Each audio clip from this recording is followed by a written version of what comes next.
Эмделди деген жасалма сертификат алгандар жазаланат.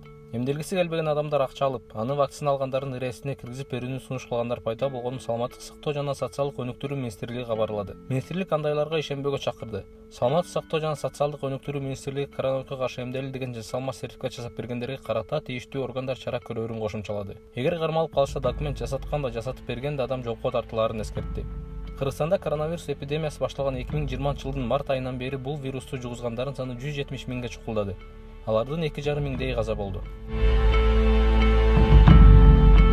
Өлкөнүн валюта резерви азаюуда. Кыргызстандын эл аралык валюта резерви 3-айдан бери төмөндөп жатат. Улуттук банктын маалыматына ылайык өлкөнүн алтын валюта запасы июль айында 70 миллион долларга кыскарды. Негизи валюта запасы сомдун курсун туруктуу кармап турууга мүмкүндүк берет. Июнь айынын аяк ченинде валюталык резерв 2 миллиард 725,1 миллион долларды түзгөн. Бирок өткөн айдын аягында 2 миллиард 655,4 миллион долларга чейин кыскарган. Азырынча азаюунун себеби тууралуу расмий маалымат бериле элек. Сый тамакка мени хирург Мамакеев чакырган. Саламаттык сактоо жана социалдык өнүктүрүү министри Алымкадыр Бешеналиев мурдагы президент Аскар Акаев менен болгон жолугушуусу тууралуу комментарий берди. Анын айтымында жолугушуу улуттук хирургия борборунда өткөн жана сый тамакканы таанымал хирург Мамбет Мамакеев чакырган. Иш-чарага мени Мамбет Мамакеев чакырды. Ал жерде мурунку президент Аскар Акаев да болду. Мен аны менен жеке тааныш эмес болчумун. Биз сүйлөштүк, жалпысынан жолугушуу абдан жакшы өттү, деди министр. Буга чейин социалдык түйүндөрдө Аскар Акаев менен Алымкадыр Бешеналиевдин чогуу түшкөн сүрөтү тарап, коомчулуктун сынына дуушар болгон. Сүрөткө мурунку президент менен азыркы саламаттыкты сактоо министри чай үстүндө отурушканын көрүүгө болот.